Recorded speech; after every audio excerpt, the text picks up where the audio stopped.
We've all seen the movie. We know the heroics of the band playing to the end and the stoicism of the captain. But history has a funny way of airbrushing the people who didn't quite make the hero cut. Specifically, the people who looked at a sinking ship and thought, "How can I make this about me?" Meet Sir Cosmo Duff-Gordon and his wife, Lucy. They didn't just survive the Titanic. They survived it in a lifeboat with 28 empty seats, while handing out cash to the crew to make sure they didn't go back for survivors. Today, we're looking at the ultimate first-class hot mess. The man who bribed his way off a tragedy and then had the nerve to be annoyed by the bad press. Sir Cosmo was a wealthy landowner and an Olympic fencer. His wife, Lucy, was a world-famous fashion designer known as Lucille. They were the quintessential Gilded Age power couple. To them, the Titanic wasn't just a ship. It was a floating country club where the right people finally didn't have to look at the wrong people. When the iceberg hit, the Duff-Gordons didn't exactly panic. They were far too British for that. They reportedly stayed in their cabin, took their time dressing, and eventually wandered up to the deck to see what all the fuss was about. While others were in life jackets and nightshirts, they were dressed for a brisk evening stroll. They weren't looking for a lifeboat. They were looking for an explanation. This is where the story goes from unfortunate to historically messy. While 1,500 people were scrambling for their lives, Sir Cosmo, Lucy, and her secretary found themselves at Lifeboat number 1. Lifeboat 1 had a capacity of 40 people. When it was lowered into the Atlantic, it contained exactly 12, 7 crew members and 5 wealthy passengers. While people were screaming in the water, just a few hundred yards away, the crew suggested they head back. But Lucy, Lady Duff-Gordon, remarked that she was worried the survivors would swamp the boat.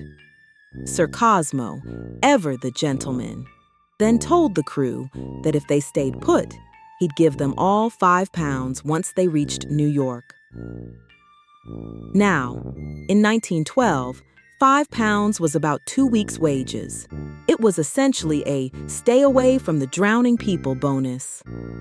It's perhaps the only time in history a tip was used as a weapon of mass abandonment. As the Titanic finally disappeared beneath the waves and the sound of 1,500 people fighting for their lives filled the air, the people in Lifeboat 1 sat in silence. Well, almost. Lucy looked at the freezing Atlantic, turned to her secretary, and sighed. She didn't cry for the mothers in third class. She didn't pray. No. Lucy looked at the black water and said, "There is your beautiful night dress gone." Her secretary was shivering, watching a maritime apocalypse, and Lucy was mourning the loss of a silk gown. The crew members, who had just lost their friends and their livelihoods, were understandably unimpressed. One fireman reportedly told her, "Never mind your nightdress, sister. You've saved your life." But for the Duff-Gordons, the loss of stuff was the only tragedy they could truly comprehend. This wasn't just shock. It was a fundamental inability to see anyone else as a protagonist in their own movie. Most people who survive a maritime disaster show up to the rescue ship looking, well, traumatized. The Duff-Gordons showed up like they'd just finished a slightly damp weekend in the Hamptons. While other survivors were searching for missing children or weeping over lost spouses, Sir Cosmo was busy. He was posing for photos with the crew members he'd tipped, all of them smiling like they'd just won a rowing regatta. He even suggested they all sign each other's life jackets as souvenirs. Imagine being the person on the deck of the RMS Carpathia, wrapped in a blanket, clutching your only remaining child and seeing Sir Cosmo ask a sailor for an autograph on his safety gear. But the press? Oh, the press was not having it. By the time the ship docked in New York, the story of the money boat had gone viral.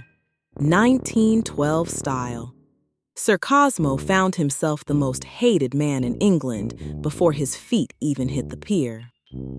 Sir Cosmo was the only passenger called to testify at the British inquiry who wasn't a member of the crew. The lawyers asked him the question everyone wanted to know. Did it occur to you that you might save someone? His answer? I was very busy looking after my wife.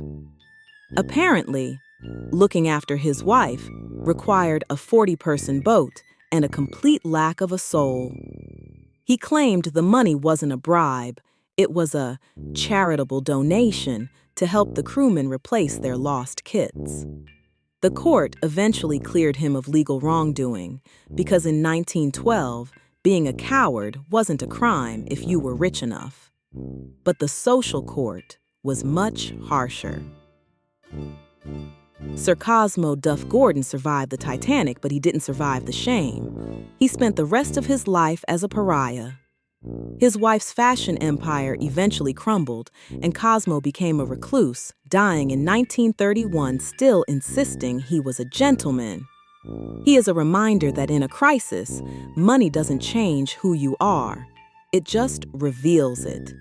He survived the water, but he drowned in his own reputation.